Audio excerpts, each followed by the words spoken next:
গুৱাহাটীত অস্মিতা বেডমিণ্টন প্ৰতিযোগিতা গুৱাহাটীৰ ৰাধা গোবিন্দ বৰুৱা ক্ৰীড়া প্ৰকল্পৰ কনকলতা ইনডোৰ ষ্টেডিয়ামত শনিবাৰৰ পৰা আৰম্ভ হৈছে অস্মিতা বেডমিণ্টন প্ৰতিযোগিতা। ভাৰতীয় ক্ৰীড়া প্ৰাধিকৰণৰ উদ্যোগত তথা বেডমিণ্টন এছ'চিয়েশ্যন অৱ ইণ্ডিয়াৰ সহযোগত অসম বেডমিণ্টন সন্থাই আয়োজন কৰিছে এই প্ৰতিযোগিতা। দেশৰ মহিলা খেলুৱৈৰ উত্তৰণৰ লক্ষ্যৰে ভাৰত চৰকাৰৰ ক্ৰীড়া আৰু যুৱ কল্যাণ বিভাগে গ্ৰহণ কৰা এক অভিলাষী আঁচনি অনুসৰি ইতিমধ্যে কেইবাবিধো অলিম্পিক খেলৰ প্ৰাইজ মানি অস্মিতা ক্ৰীড়া প্ৰতিযোগিতা অনুষ্ঠিত হোৱাৰ পাছত প্ৰথমবাৰৰ বাবে ছাই আৰু বাইৰ যৌথ উদ্যোগত দেশৰ 3খন চহৰত বেডমিণ্টনৰ প্ৰতিযোগিতা অনুষ্ঠিত হৈছে। ছত্তীশগড়ৰ ৰায়পুৰ আৰু ঝাৰখণ্ডৰ জামছেদপুৰত ইতিমধ্যে সুকলমে অস্মিতা বেডমিণ্টন অনুষ্ঠিত হোৱাৰ পাছত প্ৰাইজমানি প্ৰতিযোগিতাখন শনিবাৰৰ পৰা গুৱাহাটীত আৰম্ভ হৈছে। মহিলাৰ 3টা বয়স বিভাগত কেৱল একক শাখাত প্ৰতিযোগিতাৰ খেল অনুষ্ঠিত হৈছে। সেই অনুসৰি শনিবাৰে প্ৰথম দিনাৰ পৰাই 17 আৰু 19 বছৰ অনুৰ্ধৰ ছোৱালী আৰু ছিনিয়ৰ মহিলা শাখাৰ লীগ মেচসমূহ অনুষ্ঠিত হয়। প্ৰতিযোগিতাত 17 বছৰ অনুৰ্ধত 18 গৰাকী, 19 বছৰ অনুৰ্ধত 20 গৰাকী আৰু ছিনিয়ৰ শাখাত 27 গৰাকী শ্বাটলাৰে অংশ লৈছে। লীগ খেলৰ অন্তত নকআউট মেচ, কোৱাৰ্টাৰ, ছেমিফাইনেল আৰু খিতাপৰ চূড়ান্ত খেল অহা 25 ফেব্ৰুৱাৰীত অনুষ্ঠিত হ'ব। শনিবাৰে পুৱা বন্তি প্ৰজ্বলনেৰে প্ৰতিযোগিতাখন আনুষ্ঠানিকভাৱে উদ্বোধন কৰে অসম চৰকাৰৰ উপ ক্ৰীড়া সচিব মহৰ্ষি কাশ্যপে।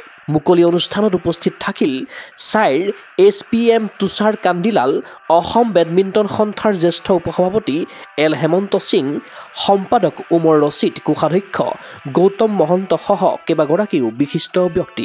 প্ৰথমবাৰৰ বাবে ভাৰত চৰকাৰৰ ক্ৰীড়া বিভাগে অস্মিতা বেডমিণ্টন লীগখন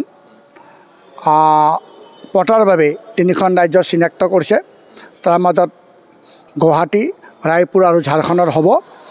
আৰু এই খেলখন বিশেষভাৱে স্পৰ্টছ মিনিষ্ট্ৰীয়ে কি ধৰণে আমি ছোৱালীখিনি বা মহিলাখিনি আৰু ওপৰলৈকে ওলাই আনিব পাৰোঁ, সেইবাবে এই ইভেণ্টটো প্ৰথমবাৰৰ বাবে বেডমিণ্টনত আৰম্ভ কৰিছে।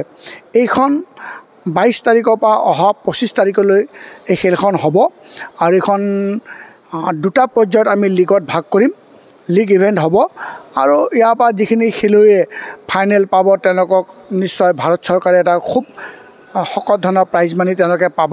আশা কৰিছিলোঁ আমি আহিবলগীয়া দিনত এই অস্মিতা লীগ ইভেণ্টটোৱে আৰু ওপৰলৈকে যাব বুলি আমি আশাবাদী অসম বেডমিণ্টন সন্থাই।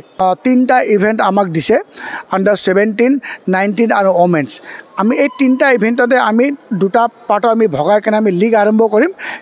লীগৰ পিছত আমি কোৱাৰ্টাৰ ফাইনেল, ছেমি ফাইনেল আৰু ফাইনেল ইভেণ্টবোৰ আমি পাতিম। আৰু ফাইনেল ইভেণ্টটো অহা 25 তাৰিখে আমি এই কনকলতা ইনডোৰ ষ্টেডিয়ামত সামৰণি পৰিব এই লীগ ইভেণ্টৰ। এইখন অসম বেডমিণ্টন সন্থাই আৰু ভাৰতীয় বেডমিণ্টন সন্থাৰ উদ্যোগত অসম বেডমিণ্টন সন্থাই এই খেলাখন অৰ্গেনাইজ কৰিছে।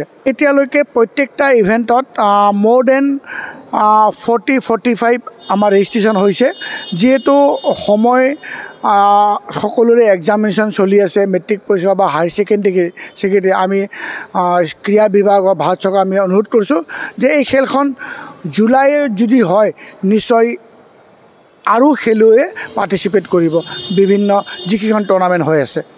উল্লেখ্য যে প্ৰতিযোগিতাৰ মুঠ প্ৰাইজ মানি 90,000 টকা। 3টা শাখাৰ চেম্পিয়নে 10,000কৈ, ৰূপৰ পদক জয়ী শ্বাটলাৰে 8,000কৈ তথা ব্ৰঞ্জ পদক লাভ কৰা উভয় খেলুৱৈয়ে 6,000 টকা প্ৰাইজ মানি ৰূপে লাভ কৰিব। ভিডিঅ' জাৰ্নেলিষ্ট জবান ৰাভাৰ সহযোগত চিন্ময় বৰাৰ প্ৰতিবেদন, গগো স্পৰ্টছ NA।